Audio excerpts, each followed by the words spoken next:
Welcome back to the Hempy Talks, everyone who is listening to the episodes and enjoying the interesting conversations I'm having with hemp business owners from all over the world. It's quite an adventure, and it's quite interesting to learn about the different initiatives happening related to industrial hemp and also related to the difference, the awareness raising, the education part of it. So I'm excited to have today for this conversation Troy from Colorado, Denver, who ventured out to go for an awareness raising trip some time ago and reached 48 states and talking to a variety of decision makers, because that sounds like an amazing adventure. So let me know, Troy, a little bit more about yourself and how did you enter the world of, as I understand, cannabis first and then industrial hemp after, but altogether, how did you get to know the plant? I ended up, great to be here, by the way. Thanks for having me. This is a great podcast. So thank you for having me, and I'm honored to be here with the rest of your guests.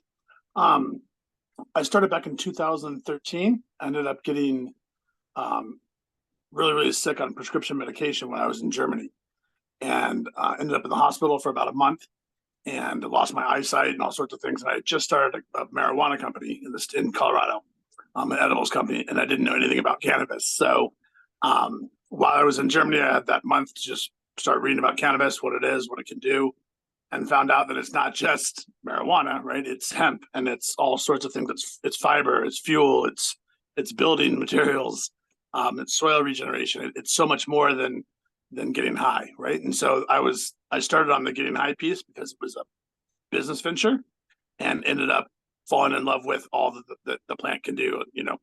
Cannabis, hemp, marijuana. All these words were used over the past thousands of years, but it's all the same plant, and it can do the same thing, and it has so many uses.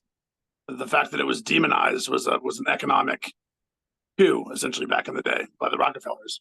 So over Ford had, his cars were made out of hemp, right, versus petroleum.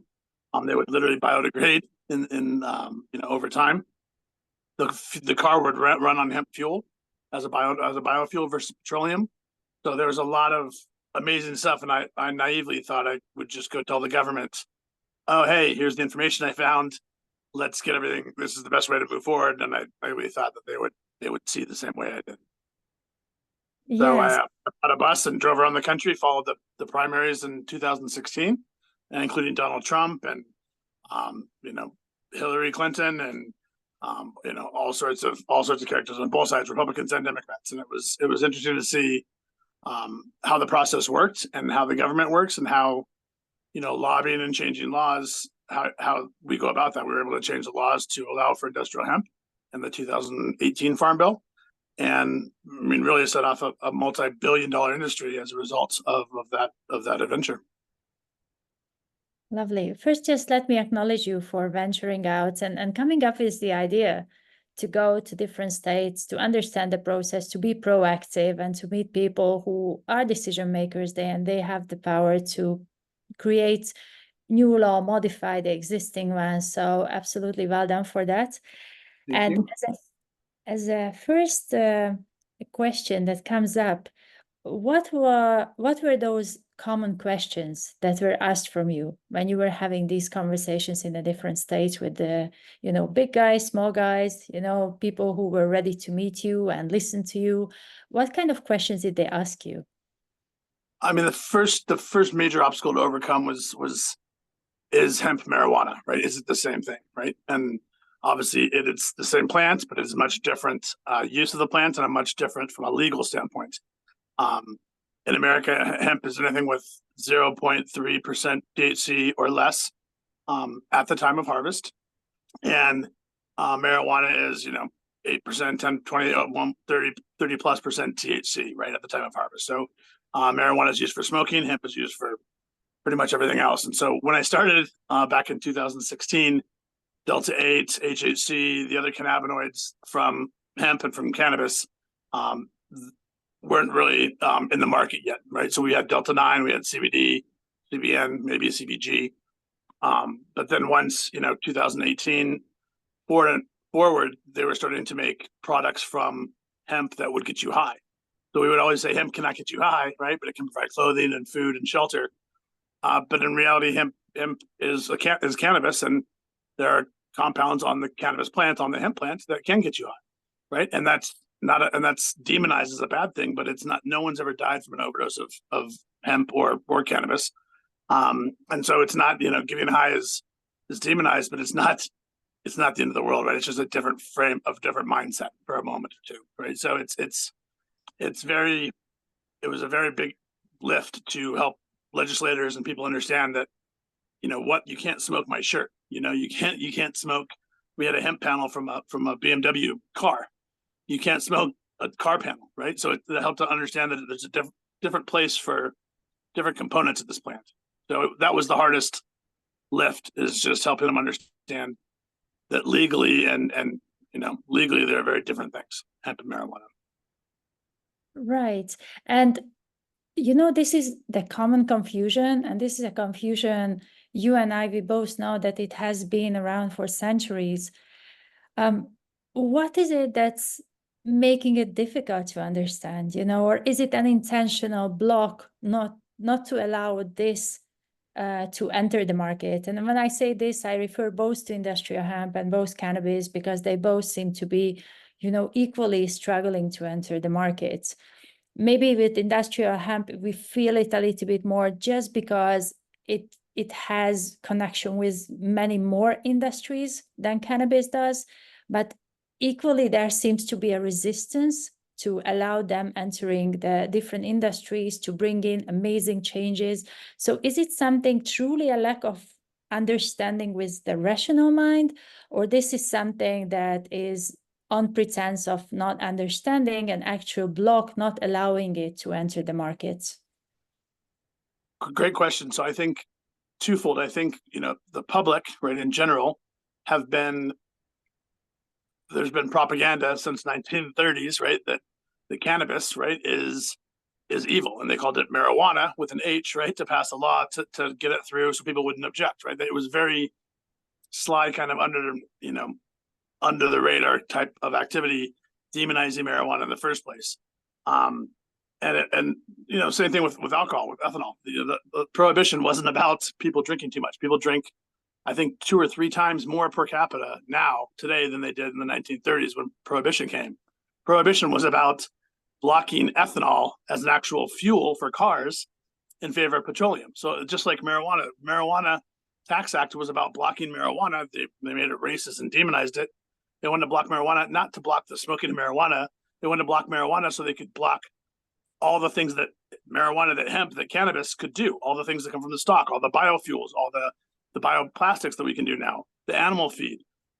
All these sorts of things are huge billion-dollar markets, and they're being fed by natural solutions that grow in nature all over the world, right? That's not very economical. So the big players in corporate that understand this want to block, and they did block hemp and marijuana for 80, almost 100 years. And that was a very good economical thing, because, like you said, people are confused with getting high, and we've been trained, we've been propagandized by our media, our education system, that this is such a bad and evil product, when in fact it's the exact opposite. It's used for health, it's used for shelter, it's been used for rope for thousands of years, for textiles. So we were just lied to by the government, and I think undoing those lies is difficult, because systemically people, when you're a little kid and you're taught something, it's hard to let go of that. And so it just helping people to reframe hemp as a natural resource that's healthy is a heavy lift.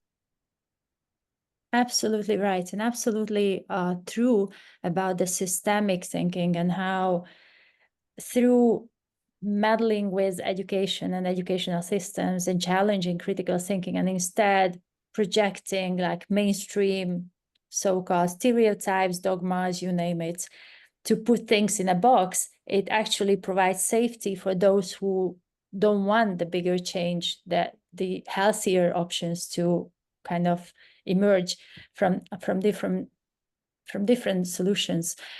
Now that we are having maybe globally an economical crisis, this year, last year, maybe next year, like this, around this time.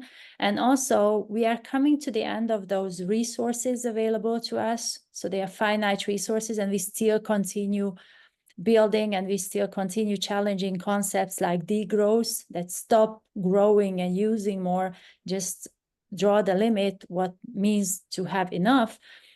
And that actually, in my opinion, can give a good rise or a good push for the hemp industry to emerge out of necessity. Would you see that happening? Would it be present in the different states? Would there be more openness to accept it if there is a necessity, like a force that we need to think differently and we are forced to think differently? Would there be more chance for industrial hemp? I mean, I think that might be the only chance left, because they've tried, for the past 100 years, activists and educators and legislators and citizens have tried to change this law and to get people to think more naturally and more sustainably. And unfortunately, we still consume far more than we need per capita, and it's not sustainable. And I think you're right. I think necessity, right? Losing the food source, or when water is so contaminated, you're going to need the hemp, to suck up those contaminants, right, in the soil. I mean, our soil is already full of pesticides and herbicides and soaks, and hemp will help pick all that up, right? Carbon credits, hemp can grow, essentially you can grow a forest in 3 months, right? So it's really the only resource available that has all this to offer, right? And so I think the system doesn't understand how they can get control over it yet, because it can do so many things, right? A hemp farmer can sell to the plastics industry, can sell to the pharmaceutical industry, can sell to the construction industry, right? There's so many different outlets for that product.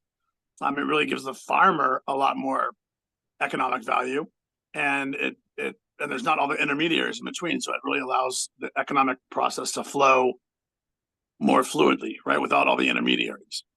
So I think that's one of the problems of hemp, is all the intermediaries that don't get the benefit, right, yet. But I think you're right. I think necessity is going to. There aren't many more answers than hemp, right? So, when everything goes to shit, there's only a couple things that can help, and hemp's one of those. So, I hope it's before that, but I'm afraid that might be the final straw, if that makes sense. Absolutely, it does. And when you see it entering, when people realize that this is really one of the very few resources left that is available to us, and easily available, kind of a low-hanging fruit that has been there for centuries, but now we are forced to reinvent it. What is going to happen? Would it be the more active individuals choosing this as a resource? Would it be on an individual level? Would it be the governments promoting this to say that, okay, now we are ready and we want to make it national level? Where would it start, in your opinion? I mean, it's already started, right, with individual farms and farmers in all the states and across the world. But it's going to take a national and even global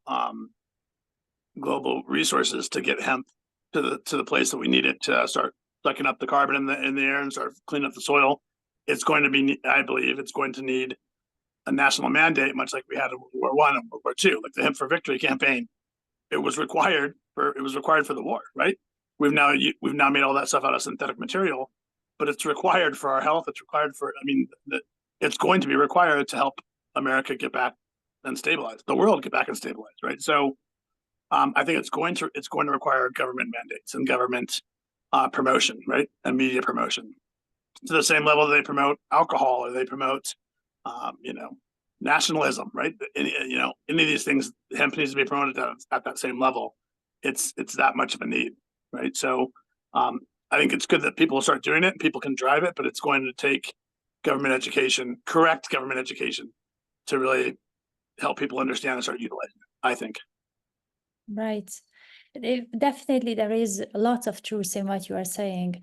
And lots of interesting things also, as you shared and you summarized, lots of interesting information about hemp, which for some people it's common knowledge, because we research it, we know about it, we talk about it. But for some others who are new to industrial hemp, new to the hemp business, they might be very fascinated by how many solutions we can create from it. If you think of pioneers, if you can think of pioneers in the hemp industry in terms of businesses, then who would you say they are? Businesses with an impact usually tend to be taking a very long time, if they survive, to be profitable for some reason. And this is where the question is coming from. Would you know businesses that are impact driven, and they are in business, they are making profits, and they are still being true to their values? Yeah, I mean, there's unfortunately COVID had a big impact on a lot of hemp companies in 2000, 2004, including mine. We had the largest hemp farm in the U.S. since World War II, and we ended up having to close it down from COVID in 2023. There's a lot of people that have been around. I mean, I was just in Ireland. Jim McDonald there has the Dublin Hemp Company. They've been selling, or the Hemp Company Dublin, they've been selling hemp material for 20 years, 25 years, in fact. So they started in 1999, and they started when before the euro was even created, right? So they've been around for that long. I mean, we have, people like Barbara Filippone from Enviro Textiles, and her daughter Summer have been doing fiber for 40 plus years out of hemp, right? In China and all sorts of amazing stuff. Chris Conrad, the same, he's been doing amazing stuff, with hemp. Eric Steenstra started Vote Hemp in the HIA. He's been doing amazing stuff with hemp from an advocacy and litigation standpoint. There's a lot of amazing people have been doing, stuff kind of under the radar for decades. I'd pass by it every day going to school, and I just never realized it was there until I realized what hemp could do, and then until it was on my radar. So there's a lot more people doing hemp things with hemp now than there were 5 years ago, right? Including backpacks and plastics and all sorts of amazing things. Paul Binheim with Hemp Plastic has been doing amazing stuff. He started the hemp food Australia 20 years ago, and when hemp wasn't even legal in Australia, right? So there's been people that have been pushing the limits for decades, and really we're working kind of on the foundation that they've laid for us. And so, utmost respect and gratitude for their work, because it allowed us to do what we can do. Absolutely. Thank you for those, pointing in different directions. For those who are interested, they can look up these people and really learn more about them and get inspired. And the final question I have for you, if somebody would venture out for a similar trip like yours, for an awareness raising tour in their country, what would be your top 3 tips for them? Great question. What would be top? Get a good crew. I mean, I had an amazing crew of, amazing crews on all 8 of my road trips, right? The crew from social media to the documentary that we filmed to just the driver. We had Coach Freddie driving, someone to plan the logistics. There's a lot more involved. So get a good crew, plan, over plan. I'm not a planner, but we over plan, and we still had to adapt quite a bit. And the final thing is, enjoy it. It's a lot of work, but it's amazing. It's an amazing thing to do. It's an amazing way to meet people. It's an amazing way to understand your country, the different regions of your country, really sit down and talk one-on-one with people and get to know them, right? As people and what they're interested in, what drives them. And, at the end of the day, we're all driven by the same thing. We want safety and security. We want to be able to eat healthy food, live a healthy life, and be left alone, right? And so, it was amazing to me how all the different cultures in our country, how similar people were at the end of the day, right? So we're more alike than we are different, in my opinion. And so, embracing the struggles too. It's a lot. A lot happens. Flat tires, car breakdown. I mean, all sorts of crazy stuff. And so, being able to embrace those down times, as you call them, and really those they may lead you to a whole different experience. I met someone getting my car fixed, getting the bus fixed, that ended up having a farm, and we went a different direction. ended up seeing their farm, and it was a whole different experience than we had planned. So being able to adapt and just kind of, you know, you get the feel for it as you go. It's an amazing experience. It's a great way to really learn. I learned so much about people, our country, and the plants, right? And it's all, you know, I give it all to the crew. The crew did an amazing job to give me the time to write the speeches, engage the people, and do what I did was all built on what, you know, on the platform that they gave me, right? So good crew is key. Yes. And apart from mentioning a good crew, I liked your list of all the values that are important to us, and we are more similar than we are different. And there were many, many great values that you mentioned, was like we all want to be safe. We all want to live a life where it's at peace. We don't have to, you know, look into like wars and conflicts, which is coming from the differences. We can choose to look at what things we have in common, because those things, many of those things that you mentioned, we all have in common. So it was absolutely a great, you know, like a summary of all the great things that we are looking to have in our lives. And I really enjoyed the conversation a lot. I really appreciate that you joined in and we made it happen. I'm really excited to see more initiatives like yours in different countries coming up. And I would encourage everybody who is going to and who is listening to this conversation to reach out to you and to talk more about how they can make it happen and exchange ideas, maybe mutual support. And maybe one day at the Hemp conference, we are also going to meet in person. Thank you so That would be much. great. Thank you. Yes. That'd be great. Thank you. Thanks so much. Thank you. And for everyone who's listening to it, please stay tuned, because more interesting Hempy people are coming up in the future episodes of the Hempy Talks. And lots of interesting initiatives, ideas, perspectives are coming. So stay tuned. Thank you.